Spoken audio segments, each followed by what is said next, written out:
അടുക്കള രുചിയുടെ പുതിയൊരു എപ്പിസോഡിലേക്ക് എല്ലാവർക്കും സ്വാഗതം. ഇന്നുണ്ടാക്കാൻ പോകുന്നത് ഒരു രസമാണ്.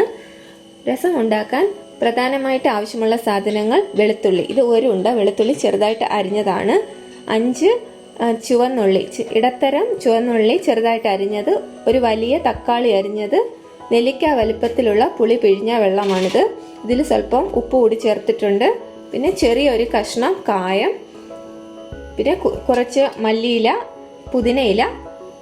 ഇതിൽ ആവശ്യമുള്ള മറ്റ് സാധനങ്ങൾ മുളക് പൊടി, മല്ലിപ്പൊടി, മഞ്ഞൾപ്പൊടി, ഉലുവാപ്പൊടി. രസം ഉണ്ടാക്കാനുള്ള ചട്ടി ചൂടായി വന്നിട്ടുണ്ട്. ഇതിലേക്ക് വെളിച്ചെണ്ണ ഒഴിച്ചു കൊടുക്കാം.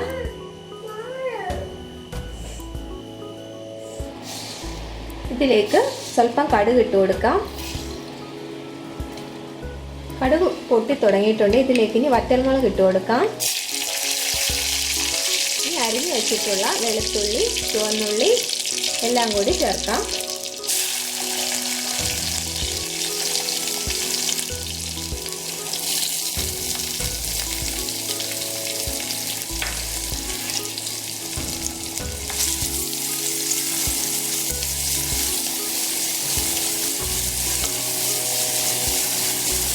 നന്നായി ഒന്ന് വഴറ്റിയെടുക്കുക.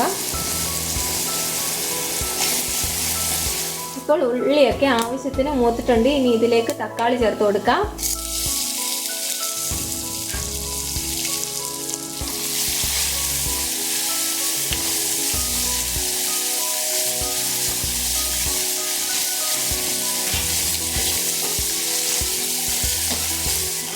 ഇനി ഇതിലേക്ക് 1/2 സ്പൂൺ മുളക് പൊടി ചേർത്ത് കൊടുക്കാം.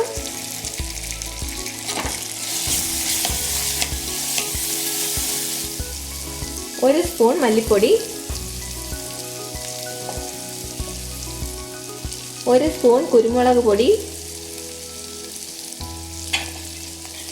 1/2 സ്പൂൺ മഞ്ഞൾപ്പൊടി. നന്നായി ഇളക്കി കൊടുക്കുക.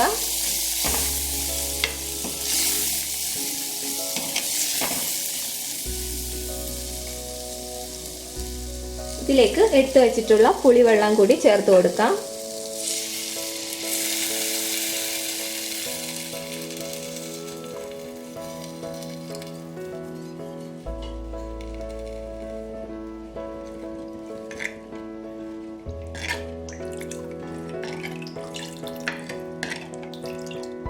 ഇതിലേക്ക് ഇനി കായം കൂടി ഇട്ട് കൊടുക്കാം. കട്ടക്കായം ഇല്ലെങ്കിൽ കായപ്പൊടി ചേർത്താലും മതി. ഇതിലേക്ക് കുറച്ച് വെള്ളം കൂടി ചേർക്കുകയാണ്.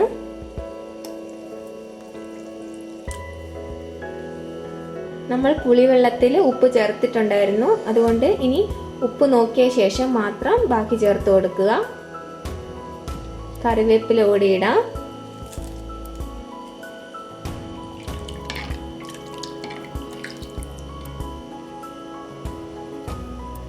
കറിവേപ്പില വേണമെങ്കിൽ കടുക് വറുത്ത ഉടനെ തന്നെ ചേർക്കാവുന്നതാണ്.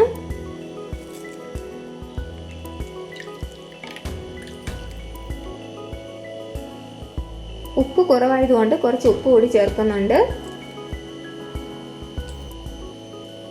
ഇനി ഇത് നന്നായി ഒന്ന് തിളയ്ക്കണം.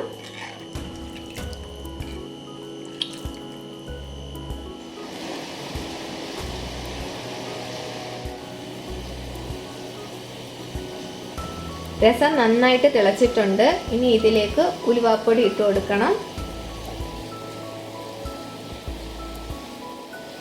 ഉലുവാപ്പൊടി വളരെ കുറച്ച് മതി.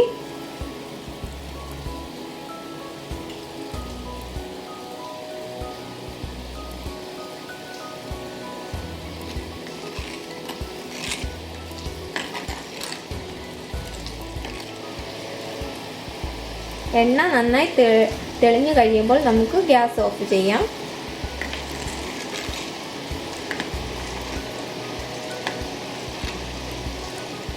ഇതിലേക്ക് മല്ലിയിലയും പുതിനയിലയും കൂടെ ചേർത്ത് കൊടുക്കാം.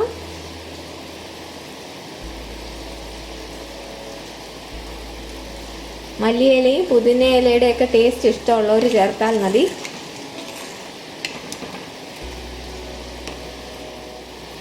ഇപ്പോൾ എണ്ണയൊക്കെ തെളിഞ്ഞു വന്നിട്ടുണ്ട്. ഇനി ഗ്യാസ് ഓഫ് ചെയ്യാം.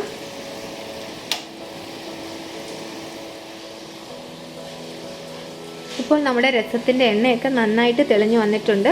എൻ്റെ വീട്ടിൽ അമ്മ എപ്പോഴും ഇതുപോലെയാണ് രസം ഉണ്ടാക്കാറ്. ഇത് കഴിച്ചിട്ടുള്ളവർക്കെല്ലാം വളരെ ഇഷ്ടപ്പെട്ടിട്ടുണ്ട്. അവരൊക്കെ റെസിപ്പി ചോദിക്കാറുണ്ട്. അതുകൊണ്ടാണ് ഞാൻ നിങ്ങളുമായിട്ട് ഈ റെസിപ്പി ഷെയർ ചെയ്തത്. പിന്നെ രസം എപ്പോഴും നമ്മുടെ വയറിന് വളരെ നല്ലതാണ്. മല്ലിയിലയും പുതിനയിലയും ഒന്നും ചേർക്കണം എന്ന് ഒരു നിർബന്ധവുമില്ല. ഉണ്ടെങ്കിൽ ചേർക്കുക. വീട്ടിൽ ഉണ്ടാക്കുമ്പോൾ അമ്മ അങ്ങനെ മല്ലിയിലയും പുതിനയിലയും ഒന്നും ചേർക്കാറില്ല. അതൊന്നും ചേർക്കാതെ തന്നെ വളരെ സ്വാദിഷ്ടമായ ഒരു രസമാണ്. പിന്നെ കായപ്പൊടിയെക്കാളിലും എപ്പോഴും നല്ലത് കട്ടക്കായം ചേർക്കുന്നതാണ്. അതിനാണ് കൂടുതൽ മണം. 2 ദിവസം പുറത്തിരുന്നാൽ ഇത് ചീത്തയാവത്തില്ല. അപ്പോൾ ഉണ്ടാക്കുമ്പോൾ കുറച്ച് കൂടുതൽ ഉണ്ടാക്കി കഴിഞ്ഞാൽ പിറ്റേ ദിവസവും ഉപയോഗിക്കാം. അമ്മ തന്നെയാണ് നിങ്ങൾക്കായി ഈ രസം ഇന്ന് ഉണ്ടാക്കിയിട്ടുള്ളത്. ഇന്നത്തെ വീഡിയോ എല്ലാവർക്കും ഇഷ്ടപ്പെട്ടു എന്ന് പ്രതീക്ഷിക്കുന്നു. ഇതുവരെയും ചാനൽ സബ്സ്ക്രൈബ് ചെയ്യാത്തവർ സബ്സ്ക്രൈബ് ചെയ്യുക. വീണ്ടും നല്ലൊരു റെസിപ്പിയുമായിട്ട് കാണുന്നത് വരെയും എല്ലാവർക്കും നന്ദി.